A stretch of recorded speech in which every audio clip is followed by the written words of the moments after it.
योग दर्शन तृतीय विभूतिपाद का पहला सूत्र देखेंगे। देशबंधश्चित्तस्य धारणा। अवतरणिका उसके ऊपर 5 बहिरंग साधन बता दिए गए हैं। अब धारणा के ही जानी चाहिए।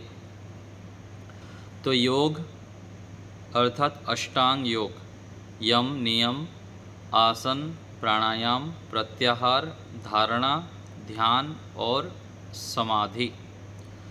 तो इसमें भी 2 विभाग कर दिए, एक बहिरंग और दूसरा है अंतरंग। तो बहिरंग के अंतर्गत 5 विभाग है, यम नियम, आसन, प्राणायाम, प्रत्याहार। तो दूसरे पाद में, पहले और दूसरे पाद में इनके विषय में बता दिया गया, प्रत्याहार के विषय में बता दिया गया। आगे धारणा, ध्यान, समाधि के विषय में आगे बताएंगे। तो 5 बहिरंग साधन बता दिए गए। दोनों ही उपयोगी है, लेकिन कार्य की दृष्टि से केवल विभाग कर दिया गया है। यम नियम आदि जो है सीधा सीधा समाधि के लिए नहीं जोड़ते हैं, समाधि से थोड़ा सा हटके ये एक प्रयोग होता है, इसलिए इसको बहिरंग कर दिया गया। और धारणा, ध्यान और समाधि ये आंतरिक अधिक कार्य होता है, इसलिए उसको अंतरंग कहा गया। तो आगे विस्तृत बताएंगे। पहला सूत्र है देशबंधस् चित्तस्य धारणा। शब्दार्थ है देशबंधः, देश विशेष में बांधना, चित्तस्य चित्त को धारणा है। सूत्रार्थ है चित्त को देश विशेष अर्थात नाभि, हृदय, मस्तक आदि में स्थिर करना धारणा है। तो किसी एक देश विशेष में चित्त को स्थिर करना क्या है? धारणा है। यहाँ पर एक चर्चा है कि इस सूत्र से पहले जो हमारे पाद का नाम है विभूति पाद, पहला पाद क्या था? समाधि पाद, दूसरा साधन पाद, तीसरा विभूति पाद और चौथा है कैवल्य पाद। योग दर्शन में 4 पाद है। जैसे कोई भी पुस्तक होता है तो उसको एक एक अध्याय में विभाजन कर देते हैं। जैसे सत्यार्थ प्रकाश है 14 समुल्लास कर दिया गया, ऐसे ही योग दर्शन में 4 पाद है और 195 सूत्र है। तो पहले सूत्र में, पहले जो पाद था उसमें कितने सूत्र थे? 51। दूसरे पाद में 55 सूत्र है और तीसरे पाद में भी 55 सूत्र है। तो यहाँ जो पाद के विषय में कहा गया विभूति पाद, समाधि पाद में समाधि से संबंधित अधिक चर्चा है उच्च स्तर के योगाभ्यासी के लिए, और दूसरे पाद में साधनों के विषय में चर्चा है। क्या क्या साधन आवश्यक होता है साध्य को प्राप्त करने के लिए, सरल रूप से बता दिया गया। यम नियम की परिभाषा, उनका लाभ, आसन, प्राणायाम, प्रत्याहार के विषय में साधन रूप में। ये जो तीसरा पाद है ये विभूति पाद है। विभूति पाद में बताया जाता है कि योग का अभ्यास करने पर क्या क्या सिद्धियाँ, विभूति अर्थात क्या है? सिद्धि, क्या सिद्धियाँ प्राप्त होते हैं। क्योंकि जब हमको किसी विषय में उसका लाभ हमको दिखाई देता है, उसकी उपलब्धि दिखाई जाता है कि इस प्रकार से यदि हम करेंगे तो हमको उपलब्धियां मिलेंगे, तो उसके हम करना चाहते हैं। तो ऐसे ही योग दर्शन में इस पाद में अनेक विभूतियां बताएंगे कि ये करने पर ये लाभ होगा, ये करने पर ये लाभ होगा, जैसे हम पीछे पाद में पढ़े। तो ऐसे ही इस पाद में भी सिद्धियों के विषय में वर्णन आएगा। और साथ साथ अंत में बता देंगे कि ये जो सिद्धियां हैं विशेष योगाभ्यासी के लिए जो उच्च स्थिति प्राप्त करना चाहते हैं, ये विभूतियां बाधक हैं। केवल लोगों को दिखाने के लिए अथवा अपने आत्मसंतुष्टि के लिए प्रयोगात्मक रूप में इसका प्रयोग तो हम कर सकते हैं, परीक्षण कर सकते हैं, लेकिन विशेष क्लेशों को उद्विज करना और समाधि की ओर बढ़ना, मोक्ष को प्राप्त करना, ईश्वर की अनुभूति करना, इसके लिए ये सब ना करने पर भी हमको वह प्राप्त कर सकते हैं और यहाँ पर बाधक भी बन सकता है। क्योंकि व्यक्ति, जैसे हम संसार में देखते हैं, सांसारिक व्यक्ति वस्तु स्थान के पीछे लगते हुए ईश्वर से दूर हो जाता है। ऐसे ही योगाभ्यास के क्षेत्र में भी व्यक्ति थोड़ा सा अपने अंदर गुण जब आ जाता है तो वह अभिमान से युक्त हो जाता है। मेरा तो ध्यान बहुत लगता है, मैं तो इतना घंटा बैठ लेता हूँ और मेरे अंदर ये गुण हैं आदि आदि। जब व्यक्ति के अंदर थोड़ा बहुत सिद्धियाँ आ जाता है, अथवा सिद्धि अर्थात क्या है, उपलब्धि, कोई विशेष गुण जब आ जाता है तो वहाँ पर अभिमान आ जाता है और अभिमान के कारण व्यक्ति का पतन हो जाता है। क्योंकि परमात्मा के संविधान में अभिमान कोई भी करे उसको दंड मिलेगा, अथवा जो विशेष लाभ मिलना चाहिए वो नहीं हो पाता है। जैसे हम यहाँ भी देखते हैं, जैसे 4-5 बच्चे हैं, बेटा बेटी है एक माता पिता का, उसमें से कोई यदि माता पिता के प्रतिकूल चले, अपने आप को बड़ा माने, अभिमान से युक्त हो जाए तो माता पिता उनको देना नहीं चाहते हैं, उनके साधन को छीन लेते हैं। गुरु आचार्य भी ऐसे ही करते हैं। ऐसे ही परमात्मा भी करते हैं। तो यहाँ पर हम आगे इन सिद्धियों के विषय में भी पढ़ते जाएंगे, लेकिन इसमें ध्यान रखना योग्य है कि साधक व्यक्ति के लिए जो योग के सिद्धियाँ हैं वो बाधक हैं, उसको भी ध्यान रखना होता है।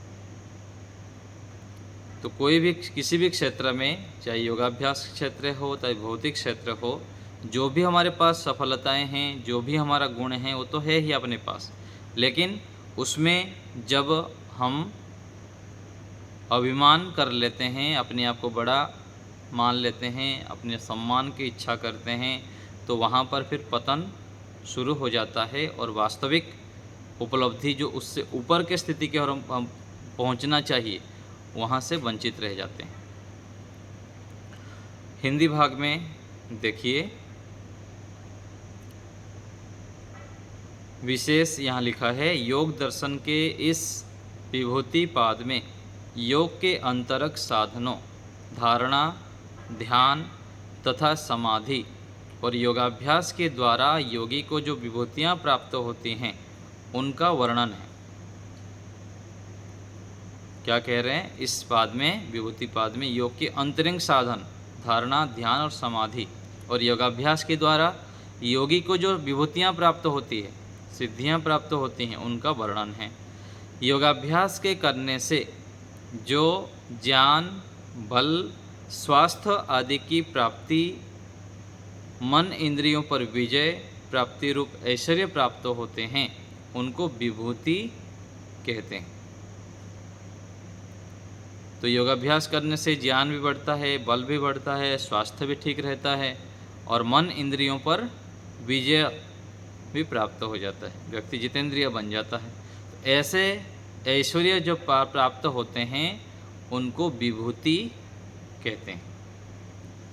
योगार्थ प्रकाश इस सूत्र में धारणा का लक्षण किया है। किसी देश विशेष में वृत्ति मात्र, ज्ञान मात्र से चित्त को बांधना, रोकना, स्थिर करना धारणा है। क्या कह रहे हैं? ज्ञान मात्र से चित्त को बांधना, रोकना, स्थिर करना। आंख बंद करके किसी स्थान विशेष पर अपने मन को लेकर टिकाना, केवल टिका के केवल वहाँ पर रुक नहीं जाना, उससे आगे भी बढ़ना होता है।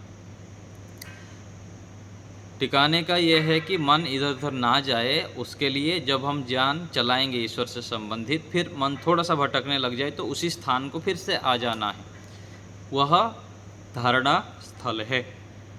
तो धारणा के दो स्थान हैं, एक आंतरिक और दूसरा बाह्य। नाभि, हृदय, नासिका का अग्रभाग, मस्तक आदि आंतरिक स्थान हैं।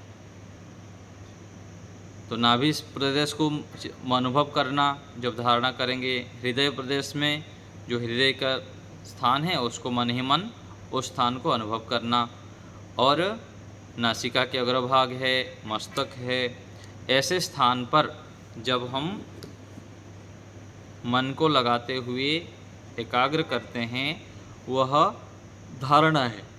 और वृक्ष, पर्वत आदि बाह्य स्थान है।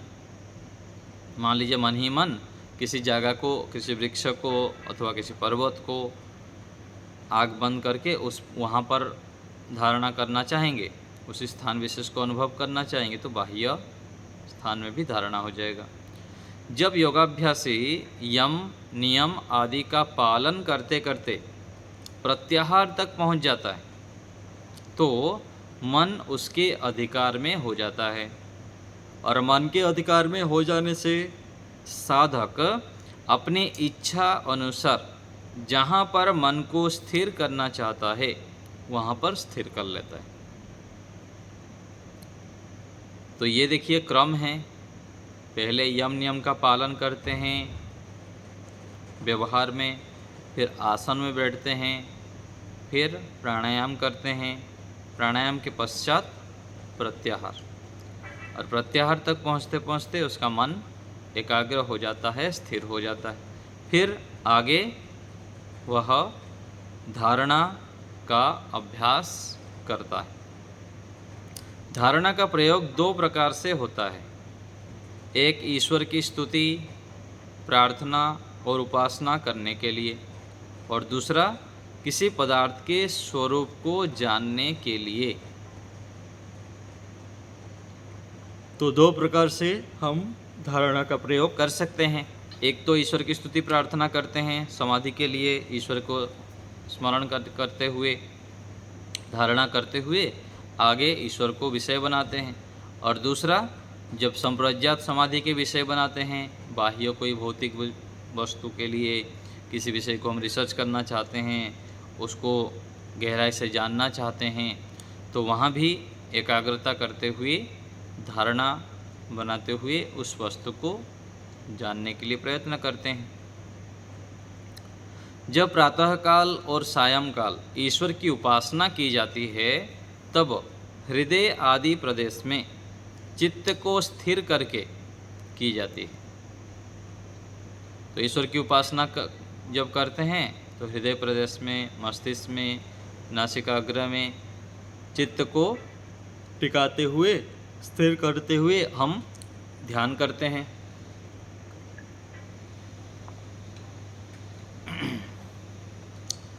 तब इस स्थिति में धारणा का स्थान शरीर का एक अंग है, उसमें चित्त को स्थिर करके ईश्वर का ध्यान किया जाता है। इस स्थिति में ईश्वर उपास्य है और जीवात्मा उसका उपासक है। ये आंतरिक का बता रहे हैं। जब ईश्वर विषय धारणा करते हैं हम, तो वहाँ पर क्या करते हैं, ईश्वर को उपास्य मानते हैं, साध्य मानते हैं, लक्ष्य मानते हैं, और जीवात्मा उसमें उपासक होता है। जब साधक अपने स्वरूप को जानने के लिए शरीर के हृदय आदि अंग में धारणा करता है, ध्यान करता है, तो इस स्थिति में उपास्य उपासक भाव नहीं है। तो अपने स्वरूप को जानने के लिए भी हम धारणा का प्रयोग करते हैं, ध्यान के समय अभ्यास करते हैं। एक तो ईश्वर के स्वरूप को जानना, एक अपने स्वरूप को जानना। दोनों स्थितियों में हम धारणा का अभ्यास करते हैं। तो जब साधक अपने शरीर के विषय में विशेष रूप से जानना चाहता है, तब शरीर के ही हृदय आदि अंग में धारणा करता और ध्यान के माध्यम से उसके स्वरूप को जान लेता है। तो ये है, जो अपने स्वरूप को जब जानने का प्रयास करता है तो धारणा करते हुए अपने स्वरूप को जानता है, उसको जानने के लिए प्रयत्न करता है। और ईश्वर की उपासना के लिए और किसी अन्य पदार्थ के स्वरूप को जानने के लिए धारणा का प्रयोग भी किया जाता है। अन्य पदार्थ अर्थात जैसे हम पहले संप्रज्ञात समाधि में देखे थे, संप्रज्ञात समाधि का जो विषय होता है, जैसे गाय के स्वरूप को जानना चाहता है, गाय के ऊपर विशेष ज्ञान प्राप्त करना चाहता है, तो उसको विषय बनाना होता है। किसी भी भौतिक पदार्थ को विषय बनाकर उसके विषय में गहराई से जब जानने के लिए प्रयत्न करते हैं तब भी धारणा का प्रयोग किया जाता है और उसके स्वरूप को जाना जाता है। योग की ऊंची अवस्था में सीधे ही ईश्वर, जीव आदि में तीनों कार्य अर्थात धारणा, ध्यान और समाधि किए जा सकते हैं। तो प्रारंभिक अवस्था में क्या है, धारणा का अलग अभ्यास करते हैं, फिर ध्यान का करते हैं, फिर समाधि विषय बनता है। लेकिन जब उच्च स्तर में पहुंच जाते हैं, बार बार अभ्यास कई सालों तक करते हैं, तो वहाँ केवल ऐसे ऐसे करके, मतलब पहले तो अलग अलग अभ्यास होता है, लेकिन आगे चलकर तीनों एक साथ जुड़ जाते हैं। इतना हम अभ्यस्त हो जाते हैं। जैसे हम बाइक चलाते हैं अथवा कार चलाते हैं, प्रारंभिक स्थिति में बहुत सोचना पड़ता है, एक्सीलेटर दबाना है, गियर चेंज करना है, आगे भी देखना है, स्टीयरिंग का भी है। लेकिन अभ्यास करते करते जब जो चाहिए स्वतः रूप से वह हो जाता है। तो ऐसे ही योगाभ्यास में भी हमें समझना चाहिए।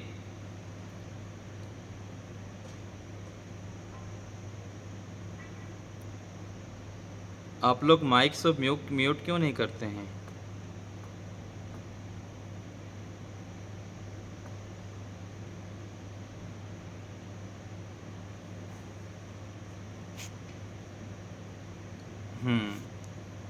यहाँ से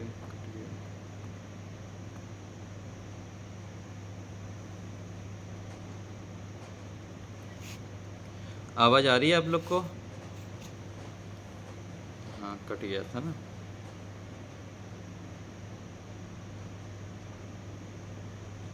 चलिए ठीक है। तो धारणा के विषय में हम चर्चा चल रही है यहाँ पर।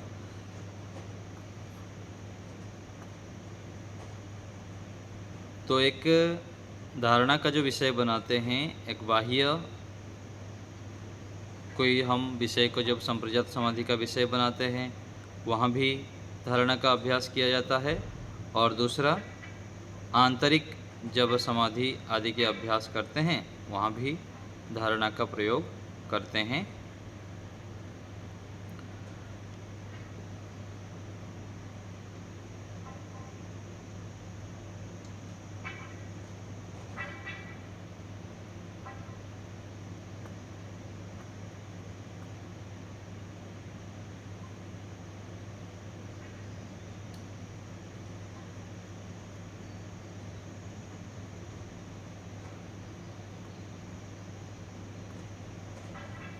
कट गया था, इसमें थोड़ा प्रॉब्लम हो रहा था। ठीक है, तो योगार्थ प्रकाश हम देख रहे थे। तो यहाँ हम विषय विचार किए कि जब धारणा का अभ्यास करते हैं, एक तो ईश्वर की उपासना के समय भी धारणा का प्रयोग किया जाता है, जब ध्यान में बैठते हुए, और ईश्वर के विषय के अलावा जब आत्मा का विषय बनाते हैं, आत्मा के स्वरूप को जानना चाहते हैं, वहाँ भी धारणा का प्रयोग किया जाता है।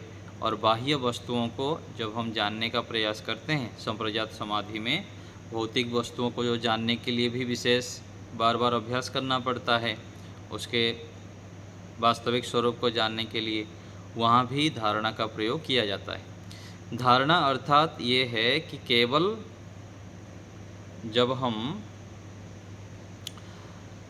आग बंद करके बैठते हैं तो किसी स्थान विशेष में मन को टिकाते हुए आगे ध्येय की ओर बढ़ना, ये धारणा है। धारणा के विषय में कई बार कन्फ्यूजन हो जाता है कि क्या धारणा है, कैसे उसका अभ्यास किया जाता है।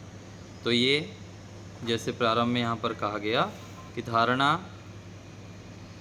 का मतलब है कि चित्त को, जैसे यहाँ आया था प्रारंभिक पंक्ति में कि चित्त को एक स्थान विशेष में लगाना, पहले पंक्ति में ही यहाँ पर आया था, किसी देश विशेष में वृत्ति मात्र ज्ञान मात्र से चित्त को बांधना, रोकना, स्थिर करना धारणा है। सूत्र में भी कहा गया देशबंधस चित्तस्य धारणा, चित्त को किसी देश विशेष में लगाना, ये धारणा है। आगे है बाहर के देश में धारणा का प्रयोग। कोई व्यक्ति किसी वृक्ष के स्वरूप को जानने के लिए अपने चित्त को वृक्ष के किसी भाग में स्थिर करके उसके स्वरूप को जानना चाहता है, यह बाह्य देश में धारणा का प्रयोग है। जो बाहर के देश में धारणा की जाती है वह ईश्वर उपासना के लिए नहीं है। यद्यपि ईश्वर सर्वव्यापक है, फिर भी जीवात्मा शरीर से बाहर ईश्वर के साथ संबंध नहीं जोड़ सकता। इसलिए ईश्वर की उपासना अपने शरीर एवं आत्मा में होती है, बाहर नहीं। तो ईश्वर सर्वव्यापक होने से अलग अलग कृतियों के माध्यम से ईश्वर के गुणों को तो हम विचार करते हैं, उनके विशेषताओं को जानते हैं और उसके ऊपर विचार करते हैं, उनकी महानता को समझने का प्रयास करते हैं। परंतु ईश्वर की जो उपासना करते हैं वो तो शरीर के अंदर और आत्मा के माध्यम से हम शरीर के अंदर अनुभव करते हुए उनको हम साक्षात्कार कर सकते हैं। बाहर केवल समान रूप से ईश्वर के स्वरूप को जानने के लिए, अथवा दूसरे शब्द में ऐसे कह सकते हैं कि ईश्वर की विशेषता को अनुभव करते हुए ऐसे हम अभ्यास कर सकते हैं। लेकिन विशेष जो ईश्वर की समाधि है वो तो आंतरिक होते हुए, अंतःवृत्ति बनाते हुए ही ईश्वर का साक्षात्कार कर सकते हैं।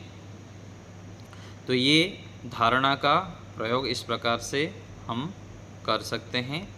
तो ध्यान करते समय धारणा का भी अभ्यास ऋषियों ने वर्णन किए हैं, इसका भी अभ्यास करना चाहिए, इसका ही प्रयोग करना चाहिए। तब क्या होगा, धारणा का ये लाभ होता है जब हम चंचल होते हैं अथवा रजोगुण तमोगुण से युक्त हमारा चित्त होता है, तो धारणा के माध्यम से हम मन को रोकने में, चित्त को स्थिर करने में, एकाग्र करने में ये सहायक बनता है। फिर हम धारणा में मन को ठहराते हुए फिर ध्यान अर्थात ज्ञान को आगे बढ़ा पाते हैं। तो आगे फिर ध्यान के विषय में बताएंगे। तो ये धारणा भी योग के एक अंग है। तो अष्टांग योग में धारणा का भी अपना एक महत्व है, तो इसका भी अभ्यास हमें करना चाहिए। तो ध्यान जब हम करते हैं तो उससे पहले प्रारंभिक जो मजबूत ये है यम नियम का पालन करना। जितना हम यम नियम का पालन करते हैं उतना आगे आसन में भी स्थिर होकर बैठ सकते हैं, फिर प्राणायाम भी करेंगे, फिर प्रत्याहार भी करेंगे, आगे धारणा का भी अभ्यास करेंगे। तो ये सब एक दूसरे से जुड़े हुए हैं। जितना जितना यम नियम का पालन होगा उतना हमारा शरीर स्वस्थ रहेगा, स्थिर रहेगा, तो फिर आसन में हम स्थिर होकर बैठ पाएंगे। नहीं तो यदि यम नियम का पालन नहीं करेंगे तो शरीर भी चंचल हो जाएगा, रजोगुण तमोगुण से युक्त हो जाएगा, स्थिर नहीं रह पाएगा। और आसन भी ठीक नहीं हुआ तो आगे प्राणायाम करने पर भी मन नहीं रुकेगा। और प्राणायाम के बाद जो प्रत्याहार करते हैं, प्रत्याहार का भी अभ्यास नहीं कर पाएंगे और धारणा का भी अभ्यास नहीं कर पाएंगे। तो ये सब एक दूसरे से जुड़े हुए हैं। तो हमको सारे अंगों के ऊपर ध्यान देना चाहिए, तब हम विशेष योग साधना की ओर बढ़ सकते हैं और लाभ प्राप्त कर सकते हैं। ऐसे हमको धारणा के विषय में समझना चाहिए। इसमें कुछ पूछना हो तो बताइए। धारणा का अभ्यास कर लेते हैं आप,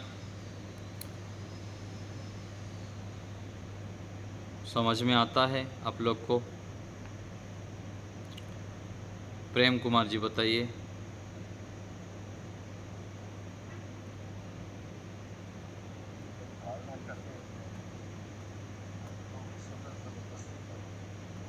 जी उस समय जब धारणा कर रहे होते हैं तो उस समय हम एक किस्म से अपने मन को जबरदस्ती लगा रहे होते हैं उस स्थान। हाँ, ज़बरदस्ती तो नहीं कहें, वो तो प्रारंभिक काल में करना पड़ता है, लेकिन धीरे धीरे अभ्यास करके हम उसको सहज रूप में भी कर सकते हैं। पहले जैसे तो सहज रूप में आया है तो उस समय ईश्वर के गुणों को ध्यान में लाना है। नहीं, देखिए ध्यान जब हम करते हैं ना, ध्यान तो ज्ञान की एक रूपता है, आगे आएगा। लेकिन ध्यान से पहले जब हम बैठते हैं तो एक स्थान विशेष को अनुभव करना, किसी एक स्थान विशेष को वो तो जिसमें कुछ सेकंड के लिए ही होगा, एक स्थान में अनुभव करना कितनी देर आप। हाँ, कुछ सेकंड के लिए ही करेंगे, कुछ सेकंड के लिए ही तो करना है ब्लैंक तो रह नहीं सकते हम, ब्लैंक तो रह नहीं सकते कि उस स्थान पे हम ब्लैंक रह जाएं। ना। तो उसी स्थान पे कुछ ना कुछ तो करना ही पड़ेगा ना। हाँ, आगे तो करना हो जाएगा, लेकिन उस स्थान कुछ सेकंड के लिए उस स्थान में जुड़ना चाहते हैं ना, स्थान का प्रयोजन यह है कि मन जब इधर उधर होगा तो फिर से उस स्थान को आ जाना, इतना ही धारणा का प्रयोजन है। तो ऐसे करके हमको धारणा केंद्र बनाना चाहिए।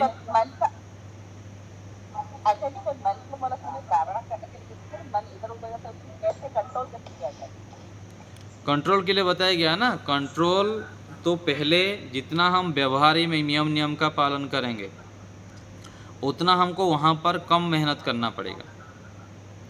नियम का जितना हमारा ढीला होंगे, जितना हमारा अव्यवस्थित दिनचर्या, असंयमित दिनचर्या होगा, वहाँ पर हम मन को कंट्रोल उतना नहीं कर पाएंगे।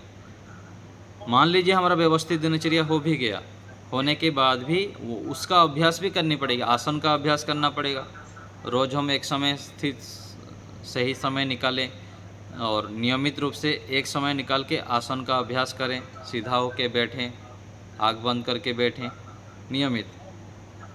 फिर आगे बैठने के बाद फिर शांत होके बैठ के फिर से ज्ञान ईश्वर के संबंधित चलाएं मन को। तो पहले जब आसन हो गया, आसन के बैठने के बाद फिर प्रत्याहार करेंगे। माइक सब म्यूट कर दीजिए। तो ऐसा ऐसा भी होना चाहिए ना कि हमें ईश्वर के प्रति रुचि हो, मतलब रुचि हमारी भरे बिल्कुल लगे, ऐसा कुछ नहीं है नुस्खा। ईश्वर के प्रति रुचि जब लगेगा, संसार से अच्छे से पिटाई जब लगेगा ना, ठोकरे जब मिलेगा, भयंकर दुख जब मिलेगा संसार में, तब ईश्वर के ऊपर रुचि होगी। जब तक संसार में अलग अलग जगह से सारे इंद्रियों से, सारे संबंधों से सुख मिलता रहेगा, तब तक व्यक्ति ईश्वर की ओर बढ़ नहीं सकता, बढ़ता नहीं है। अधिकांश जो हमको यहाँ पर दिखाई देता है प्रत्यक्ष रूप में, जब व्यक्ति को संबंधों से, सांसारिक भोगों से दुख दिखता है, भयंकर बीमारी हो जाती है, उसको कोई सहारा नहीं देखता, तब सीधा जाके वो ईश्वर के चरणों में गिरता है और कोई राह जब दिखता नहीं। जब यहाँ पर सारे सुख साधन हैं, सारे संबंधों से हमको सुख मिल रहा है, भौतिक साधनों से सुख मिल रहा है, क्यों हम दूसरे की ओर बढ़ेगा? उसमें भी कोई कोई बुद्धिमान व्यक्ति ऐसे होते हैं, किसी के संस्कार बलवान हो तो अपवाद रूप में, जैसे गौतम बुद्ध जी आदि हुए हैं, ऐसे कुछ व्यक्ति होते हैं कि इससे हटके वह आध्यात्म मार्ग पर चलना चाहते हैं। वो बहुत कम व्यक्ति होते हैं, हाँ, और वो बुद्धिमान होते हैं और वह दोनों का तुलनात्मक अध्ययन करते हुए वो धीरे धीरे संसार के वस्तुओं को कम भोगते हैं, अथवा साधन सामर्थ्य होते हुए भी वह तपस्या करते हैं और कठिनाई मार्ग को चयन करते हुए वो आध्यात्म में बढ़ना चाहते हैं, ईश्वर की ओर बढ़ना चाहते हैं। क्योंकि संसार के सारे चीज़ वो उनको दुखदायी दिखने लग जाता है, बुद्धिमान व्यक्ति जो होते हैं उनको आगे आने वाला दुख पहले से दिखाई देने लग जाता है। अच्छा। ऐसे सोच के वह ईश्वर से संबंधित बार बार पढ़ते हैं, सुनते हैं, उनके लाभ को देखते हैं कि ईश्वर का ध्यान करने से क्या लाभ है, यम नियम का पालन करने से क्या लाभ है। ये बार बार पढ़ते पढ़ते, सुनते सुनते और वो ऐसे ज्ञान विज्ञान अर्जन करते हुए वह फिर ईश्वर की ओर बढ़ जाते हैं, समाधि को प्राप्त कर लेते हैं, सारे साधन होते हुए भी। मतलब पहले मतलब दिनचर्या को ठीक करने के बाद ही हमें ध्यान लगेगा। हाँ, बिना दिनचर्या का ये क्या आप ध्यान नहीं कर सकते, क्योंकि दोनों एक दूसरे के विरोधी हैं। आप भौतिक वस्तुओं को भोग लें और ईश्वर का सुख भी भोग लें, ऐसा संभव नहीं। जितना आप त्याग करेंगे, कहा गया ना, न अतपस्विनो योगः सिद्ध्यति, जो अतपस्वी है उसके योग सिद्ध नहीं हो सकता है। वेद मंत्र में भी कहा गया कि अतप्त तनुर न तदाम अश्नुते, जिसने अपने शरीर को तपाया नहीं है, भट्टी में ये नहीं किया, उसको ईश्वर का आनंद नहीं मिलेगा। और मन को एकाग्र नहीं कर सकते, मान लीजिए एकाग्र भी कर लिया तब भी ईश्वर से बहुत दूर भी रहेगा। हाँ, एकाग्र करने के बाद भी मतलब तो भी ईश्वर से दूरी दिखती है। हाँ, तो उसके लिए हमको लगातार अभ्यास करनी पड़ेगी, कई सालों तक निरंतर जब प्रयास करेंगे तो हो जाएगा। असंभव नहीं है, ये भी ध्यान रखना चाहिए कि मैं नहीं कर सकता तो मेरे बस में नहीं है, ऐसे भी नहीं कहना चाहिए। सब लोग कर सकते हैं, क्योंकि अनादिकाल से हम ये करते हुए आ रहे हैं, सबका संस्कार है हमारे पास। प्रयत्न करने पर हम भी उसको प्राप्त कर सकते हैं, लेकिन निरंतर उस तरफ यदि बढ़ते रहेंगे और उससे अनुकूल लोगों से मिलेंगे, उससे अनुकूल स्वाध्याय करेंगे, सत्संग करेंगे, ऐसे माहौल में हम रहेंगे तो शीघ्रता से हमारी प्रगति हो जाएगी और हम उसको प्राप्त कर सकते हैं। तो ऐसे हमको अच्छा, मतलब हमको वैसा माहौल, हाँ, माहौल भी चाहिए वैसा। हाँ, सुदेशना माता जी बोलिए।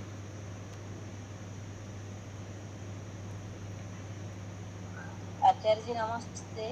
नमस्ते आचार्य जी, हम जिस देश पर ध्यान करेंगे जी, मन को उस देश में लगाएंगे या मन में उस देश को याद करेंगे?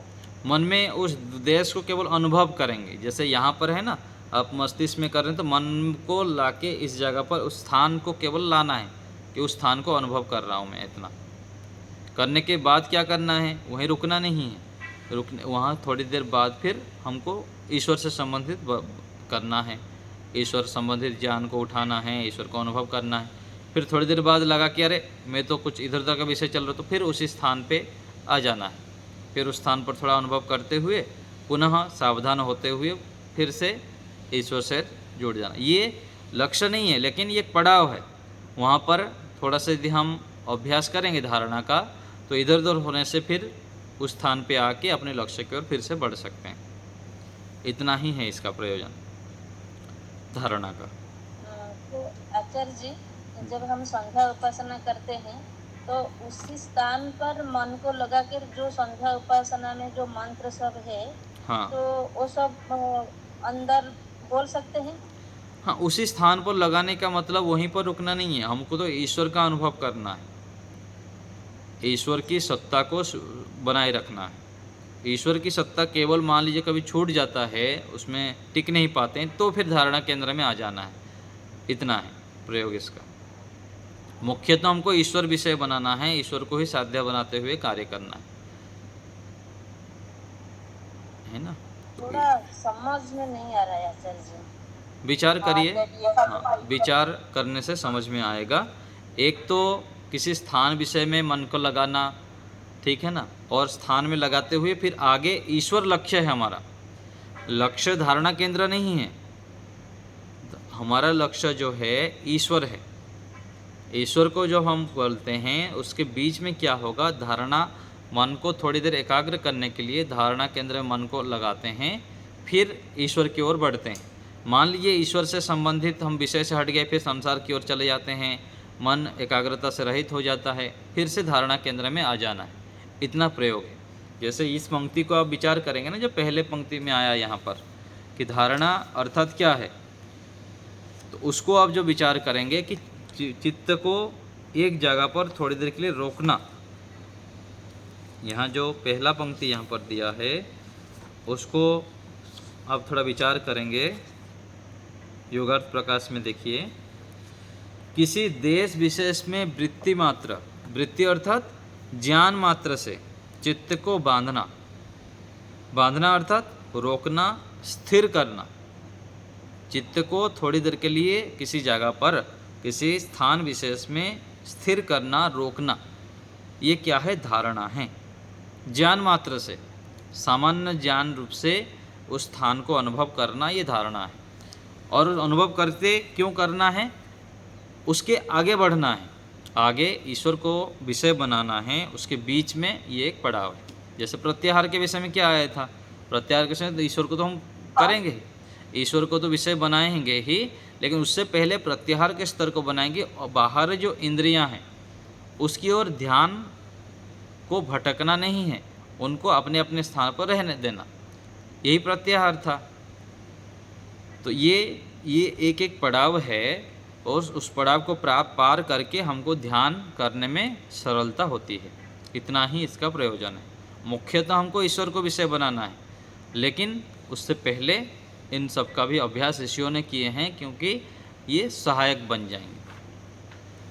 ठीक है, इतना है। तो आचार्य जी, जब हम ईश्वर न्यायकारी है, हम जब मन ही मन बोलेंगे तब वो स्थान तो मन से हट जाता है, हट जाएगा। ईश्वर पे लग बस जाता है। मान लीजिए आप न्यायकारी बोल रहे हैं, न्यायकारी बोलते बोलते आप कोई सांसारिक विषय आ गया आपके ध्यान में, अथवा थोड़ा सा हट गए, ईश्वर का विषय हट गया, तो पुनः धारणा केंद्र में आ जाना है, फिर से ईश्वर को विषय बनाना है, आगे बढ़ना है। तो धारणा का सामान्य प्रयोजन वहाँ पर है, तो ये ध्यान के समय सहयोगी होते हैं। फिर भी ये सब आचार्य जी गुरु के सामने करने से ना बहुत लाभ होगा। गुरु के सामने अर्थात गुरु के जो मार्गदर्शन है ना, उसी को करना होता है। जैसे ऋषि है, ऋषि दयानंद जी के सामने करेंगे तब भी आप ईश्वर के विषय में समझ पाएंगे, महर्षि पतंजलि रहेंगे तब भी कर पाएंगे, ऐसा नहीं है। अपने पुरुषार्थ है, अपने समझ धीरे धीरे बढ़ता जाता है। जब हम लगातार अभ्यास करते जाते हैं, योगाभ्यास करते जाते हैं, तो ये सब बातें हमको समझ में आने लग जाता है, एकाएक नहीं आता है। तो हम अकेले में बैठ के समझा करने की कोशिश करते हैं तो नहीं होती। जैसे हम क्लास में बैठ के आप लोगों के क्लासों में बैठ के ऐसे शिविर में करते हैं तो बहुत अच्छा लगता है उस समय। हाँ, वो अभ्यास से, हाँ, प्रारंभ में तो करना पड़ता है, प्रारंभ में करना पड़ता है, लेकिन धीरे धीरे जब हम अभ्यस्त हो जाते हैं तो अकेले भी कर सकते हैं। पर अभी अकेले में नहीं हो पाता है। अभ्यास से होगा ना माता जी, एकाएक नहीं होता है, सालों तक अभ्यास करना पड़ेगा। और उसके लिए जो योगाभ्यास, आप शिविरों में आएंगे तो वहाँ पर सांसारिक भोग विलास से, ऐशो आराम से दूर होकर हटके करते हैं। और जहाँ पर आप ध्यान करना चाहते हैं वहाँ भी यदि फिर उस चीज़ों को करेंगे, अभ्यास करेंगे तो हो जाएगा। संसार में हम क्या करते हैं, रिश्तेदारी निभाएंगे, खान पान भी उलट पलट खाएंगे, शादी में जाएंगे, विवाह में जाएंगे, पार्टी में जाएंगे, हंसी मजाक करते रहेंगे और साथ साथ ध्यान भी लग जाए हम सोचेंगे, तो ये दोनों विरोध है। भोगाभ्यास और योगाभ्यास अलग है। भोगाभ्यास करेंगे तो योग नहीं होगा और योगाभ्यास करेंगे तो भोग से हटना पड़ेगा। इन चीज़ों को हमको समझने के लिए बहुत समय लग जाता है। हम सांसारिक संबंधों को छोड़ना नहीं चाहते हैं, सांसारिक भोगों को छोड़ नहीं चाहते हैं और सोचते हैं कि ध्यान लग जाए, तो ऐसे नहीं हो सकता है। इसलिए ऋषियों ने तो विधान ही कर रहे थे ना, कि तपस्या का विधान है। तो जितना यम नियम का पालन, अर्थात क्या है, यम नियम ऐसे छोटे विषय नहीं है, उसको समझने के लिए, व्यवहार में लाने के लिए सालों लग जाएगा, जन्म लग जाता है। हाँ, तो इसलिए जितना जितना हम अभ्यास करते जाएंगे, सांसारिक भोगों से, संबंधों से हटना पड़ेगा, एकांत में रहना पड़ेगा, मौन रहना पड़ेगा और धर्म आचरण को और अधिक से अधिक ईश्वर की आज्ञाओं को जानने के लिए प्रयत्न करना पड़ेगा। पहले तो ईश्वर की आज्ञाओं को जानना, फिर उसको धीरे धीरे जब हम पालन करने लग जाते हैं तो मन अपने आप एकाग्र हो जाता है ना। जितना हम संसार से हटेंगे, ईश्वर से संबंधित विषयों को पढ़ेंगे, सुनेंगे, विचार करेंगे उतना फिर मन एकाग्र स्वतः ही होने लग जाता है। और साथ साथ परोपकार भी करना है, पुरुषार्थी भी होना है। आलस्य प्रमाद करेंगे और ध्यान लग जाए बोलेंगे, ऐसा नहीं होगा। तो जितना हो अधिक से अधिक हमको पुरुषार्थी बनना पड़ता है, संसार के उपयोगी बनना पड़ता है। मन की एकाग्रता के लिए धर्म आचरण भी बहुत जरूरी है और पुण्य कर्माशय भी बहुत आवश्यक है। जितना हम संसार का उपकार करेंगे, अधिक से अधिक लोगों को लाभ पहुंचाएंगे, उतना हमारा पुण्य कर्माशय बढ़ेगा। और पुण्य कर्माशय जितना बढ़ता जाएगा उतना हमारा मन भी एकाग्र हो जाएगा और जल्दी से हम ईश्वर के प्रिय बन जाएंगे, ईश्वर की अनुभूति हम कर सकते हैं। इसलिए साधु सन्यासी जो होते हैं और जो महापुरुष होते हैं, महान आत्माएं होते हैं, वो संसार के लिए लगे रहते हैं, संसार को सुख पहुंचाने के लिए।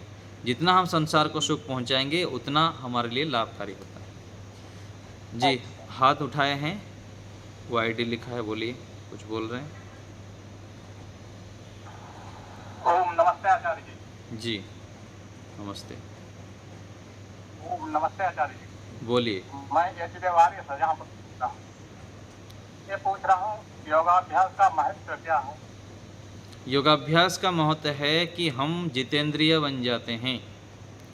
जितेंद्रिय अर्थात हम मन इंद्रियों के गुलामी से रहित हो जाते हैं, उनके स्वामी बन जाते हैं। ये सबसे बड़ी उपलब्धि है।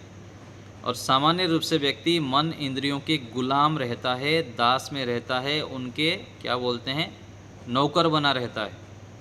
जैसे मन में आया वैसे खा लिया, जैसे मन में आया सुन लिया, जैसे आया विचार कर लिया। शरीर मन इंद्रियों के ऊपर नियंत्रण आ जाना, ये योगाभ्यास का सबसे बड़े महत्वपूर्ण लाभ है। और सांसारिक जो भोग चीज़ें हैं, इसमें जो हमको मिथ्या सुख दिखता है, उस मिथ्या सुख से हटकर हम ईश्वरीय सुख की ओर बढ़ जाते हैं। ईश्वर से सुख हमको मिलता है जो कि वास्तविक सुख है, स्थिर सुख है। और आगे चलकर ये जो संसार है, संसार दुखमय संस्कार है, ये संसार दुख के सागर है। इन दुख रूपी जो सागर है संसार के, उससे हटकर जो परम सुख है, मोक्ष के सुख है, स्थायी सुख है, उसको प्राप्त कर लेना, ये योगाभ्यास का लाभ है। इसीलिए हमको स्थायी सुख प्राप्त करने के लिए प्रयत्न करना चाहिए। आज संसार में लोग क्या बोलते हैं, मेरा बेटा डॉक्टर बन जाए, इंजीनियर बन जाए, साइंटिस्ट बन जाए और मंत्री बन जाए तो हम सुखी हो जाएंगे, खुशी मनाते हैं, 90% ले आया, 99% ले आया, ये सब तो करते हैं। ये क्या है, मिथ्या पीछे उनको लगता है।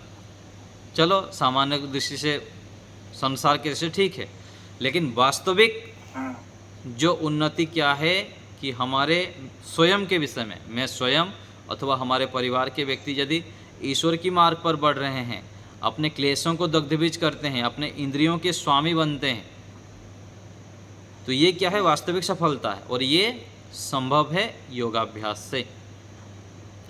यम नियम के पालन के बिना, ईश्वर की उपासना के बिना ये संभव नहीं है। और ये सब जब हम करते हैं तो ये लाभ होता है कि इंद्रियों पर विजय प्राप्त कर लेते हैं।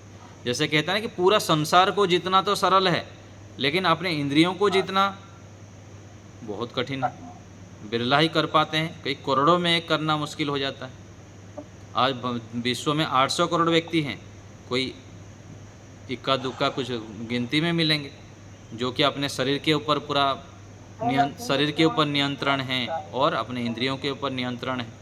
तो योगाभ्यास का लाभ यह है कि हम जितेंद्रिय बन जाते हैं, ईश्वर के प्रिय बन जाते हैं। ईश्वर के प्रिय बनना क्या है, सबसे बड़ी उपलब्धिता है कि हम ईश्वर से सीधा बात करने लग जाए, ईश्वर का अनुभूति करने लग जाए।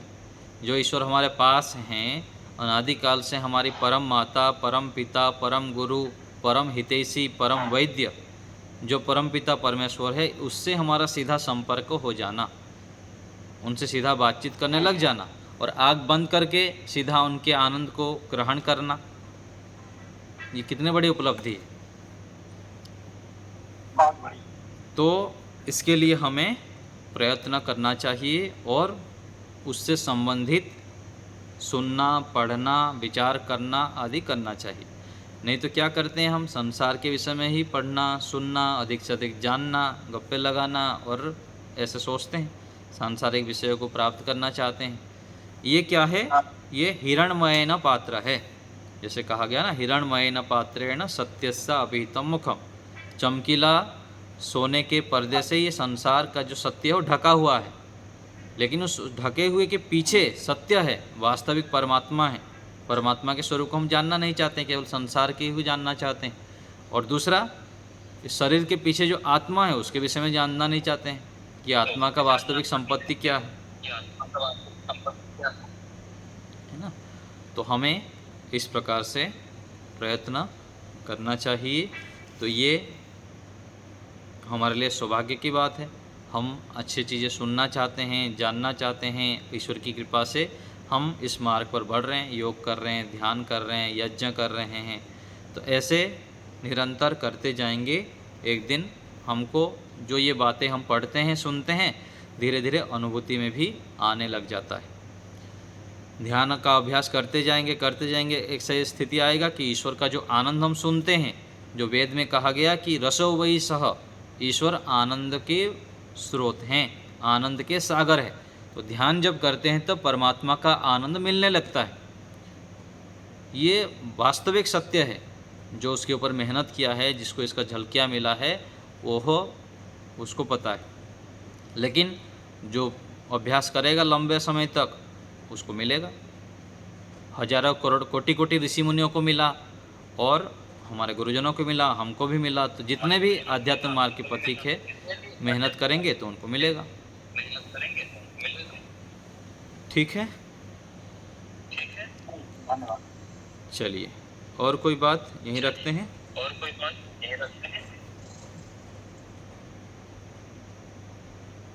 तो आज समय अधिक हो गया है, ध्यान का अभ्यास फिर कल करते हैं। आज यहीं रखते हैं।